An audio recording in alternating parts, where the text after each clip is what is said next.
When we hear the name Leonardo da Vinci, what comes to mind? The enigmatic smile of the Mona Lisa, the powerful drama of the Last Supper.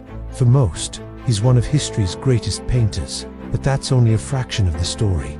Leonardo was so much more than an artist. He was an inventor, a scientist, an engineer, a musician, an anatomist, a man who saw the world not as it was, but as it could be. He didn't just live in the Renaissance, he embodied it, pushing its boundaries and sketching a future that humanity wouldn't be ready for another 500 years.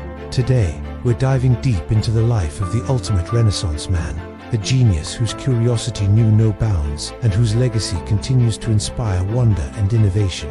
Born in 1452 in the small Tuscan town of Vinci, Leonardo was the illegitimate son of a notary and a peasant woman. This status, while socially challenging, might have been a blessing in disguise. It meant he wasn't destined to follow his father into the legal profession. Instead, his natural artistic talent was recognized early.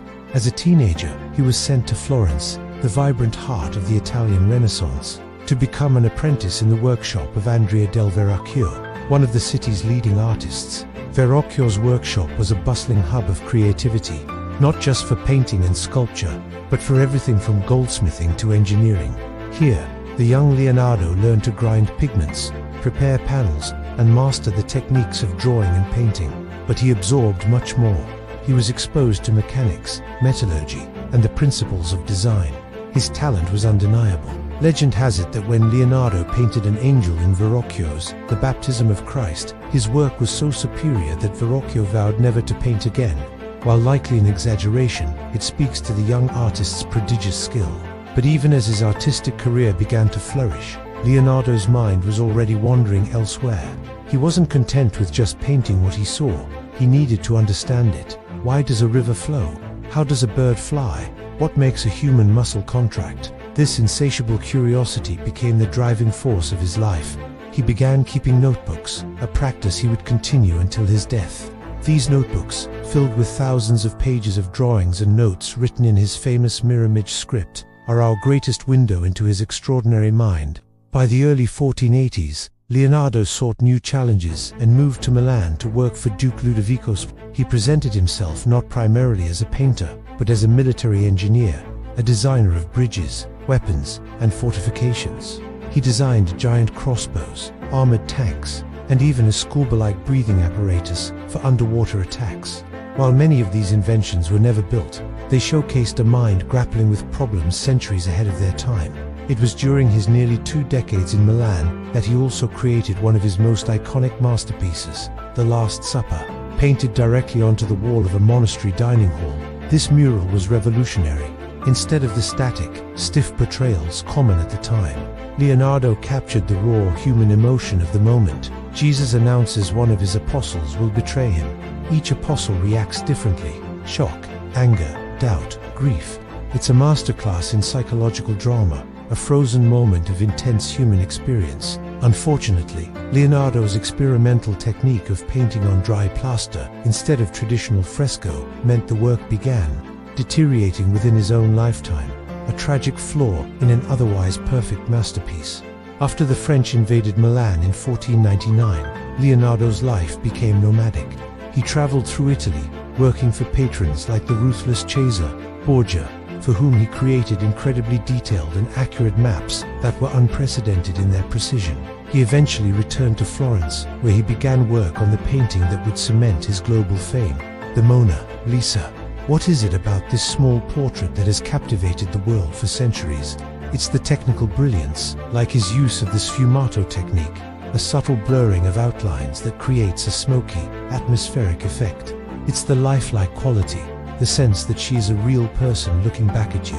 And, of course, it's that famously ambiguous smile. Is she happy? Is she sad? Is she holding a secret? Leonardo worked on the painting for years, carrying it with him wherever he went, constantly refining it. He never delivered it to the commissioner. It remained with him until his death, a testament to his personal connection with the work and his relentless perfectionism. Throughout these years, his scientific investigations grew even more intense. To understand the human form for his art, he began dissecting human bodies, something forbidden and dangerous at the time. His anatomical drawings are astonishingly accurate, revealing the intricate systems of muscles, bones, and organs with a detail unmatched until the advent of modern medical imaging. He drew the first known depiction of a human fetus in the womb, mapped the chambers of the heart, and theorized about how blood flowed through the body. His gaze then turned to the skies. Fascinated by the flight of birds, he filled notebooks with studies of their wings and aerodynamics. He believed that if humans could understand the mechanics of bird flight, they could replicate it. This led to his famous designs for flying machines, including an ornithopter with flapping wings and a precursor to the modern helicopter. He was the first true aeronautical engineer, dreaming of human flight centuries before the Wright brothers took off at Kitty Hawk. He studied geology, observing how layers of rock and fossils told the story of Earth's ancient history. He designed hydraulic systems, canals, and water-powered machines. He explored optics, mathematics, botany, and music. For Leonardo, there were no barriers between art and science. There were two sides of the same coin, two ways of observing and understanding the beautiful, complex machinery of the universe. Art was the expression of knowledge, and science was the method for acquiring it. In his final years, Leonardo was invited to France by King Francis I, who admired him greatly. The king gave him a beautiful chateau and the title first painter, engineer, and architect to the king. Here, Leonardo was free to pursue his interests without the pressure of commissions. He spent his time organizing his vast collection of notebooks, conversing with the king, and continuing his endless quest for knowledge. He died in 1519, at the age of 67, leaving behind a legacy that is almost impossible to comprehend. So, who was Leonardo da Vinci? He was a painter whose works redefined art. He was a scientist whose inquiries touched nearly every field of human knowledge. He was an inventor who dreamed up machines of the future. But most of all, he was a testament to the power of human curiosity. He showed us that the greatest tool we possess is a mind that never stops asking why. His life is a reminder that creativity isn't confined to a single discipline, and that the greatest discoveries are often found at the intersection of different fields. Leonardo da Vinci didn't just invent the future, he showed us how to build it, one question, one sketch, and one brilliant idea at a time. Thank you so much for watching. If you found this journey into the mind of a genius as fascinating as I did, please give this video a thumbs up and hit that subscribe button for more stories about historic icons who changed the world. We'll see you in the next one.